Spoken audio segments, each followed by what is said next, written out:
चलो ये क्वेश्चन देखते हैं। Numerical integer value type question है। A geostationary satellite about the equator is orbiting around the earth at a fixed distance r1 from centre of the अर्थ.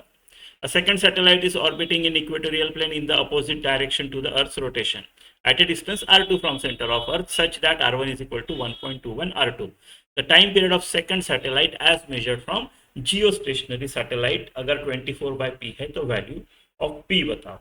आपको time period of second satellite as measured from 1 ये निकालना है. ठीक है, देखो जियो stationery satellite है यानी वो अबाउ इक्वेटर ही होना चाहिए, है ना, और दूसरा भी इक्वेटोरियल प्लेन में ही है, लेकिन उनका सेंस अपोजिट है. यानी एक अगर जियो स्टेशनरी अर्थ के साथ एंटी क्लॉकवाइज कर रहा है तो दूसरा वाला क्लॉकवाइज कर रहा है.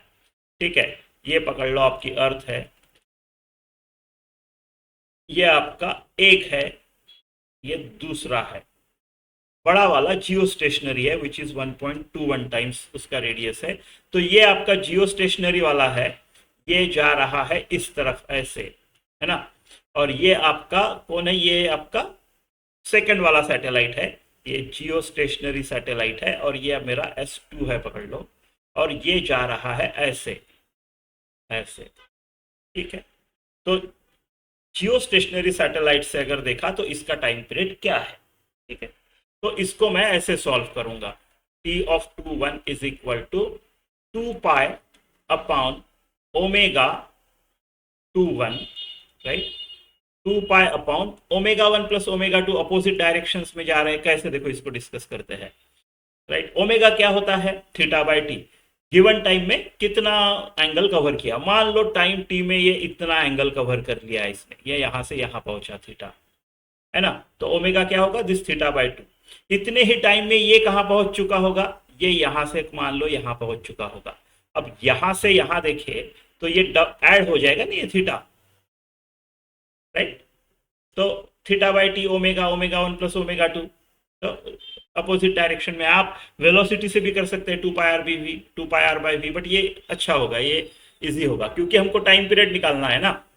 तो टाइम पीरियड एक का दिया हुआ है क्योंकि GSS का जो होता है वो 24 आवर्स होता है जियो स्टेशनरी, राइट. वो हमेशा अर्थ का एक लोकेशन के ऊपर है तो उसी के ऊपर होता है, जिस हिसाब से अर्थ रोटेट कर रहा है उसी हिसाब से वो भी रोटेट करता है. तो 24 आवर्स होगा उसका. तो एक का मेरे को टी पता है, चलो जियो को 1 पकड़ लेते हैं, तो एक मेरे को T1 पता है 24 आवर्स, राइट. T2 निकाल सकता हूं मैं क्योंकि मेरे को R1 R2 का रेशियो पता है ना.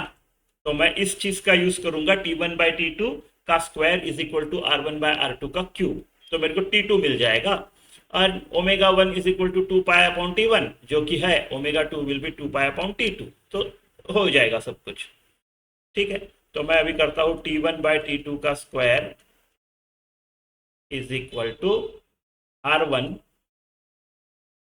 ठीक है, एक काम करते हैं, R1 को क्या करूंगा मैं 1.21 R2 लिखता हूं, काट देंगे ना R2 को, और ये है मेरा R2 का क्यूब. R2 गया. सो T1 बाई T2 का स्क्वायर जो है, T1 बाई T2 का स्क्वायर जो है वो 1.21 का क्यूब आया है, 1.21 का क्यूब आया है. ठीक है, या फिर मैं ऐसा बोलूं कि T1 बाई T2 जो है वो 1.21 रेस टू पावर 3/2 है, रूट लिया तो, है ना, रेस टू पावर 3/2 है.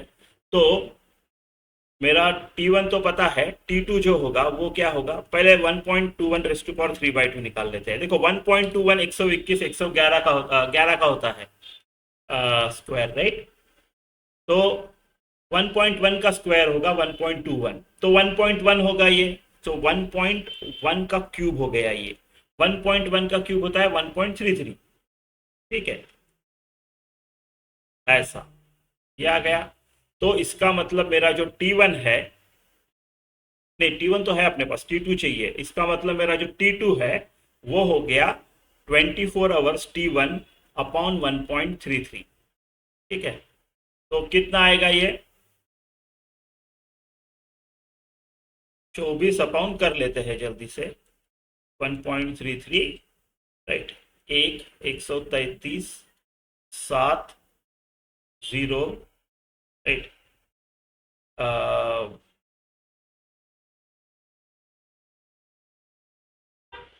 18 आना चाहिए ये, ठीक है, 18 आवर्स आना चाहिए। तो T2 मिल गया। अब एज डिसाइडेड मैं ये कर लेता हूँ 2 pi upon, right, so 2 pi by T1 plus 2 pi by T2। तो ये आ गया मेरा 2 पाई, और 2 पाई कॉमन निकाल लेता हूँ, और ये आ जाएगा T2 plus T1 upon T1 T2। ठीक है, 2 पाई काट लेते हैं, तो मेरे पास बचा T1 T2 upon T1 plus T2। तो ये आ गया मेरा 18 × 24, आवर्स में ही रखते हैं, और T1 प्लस T2 18 प्लस 24, तो राइट 18 और 20 38 और 4 42।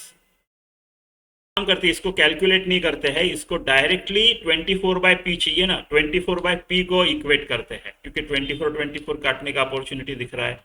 24/p is equal to 24 × 18 divided by 42। तो ये 24 गया, p जो हो गया वो हो गया 42/18।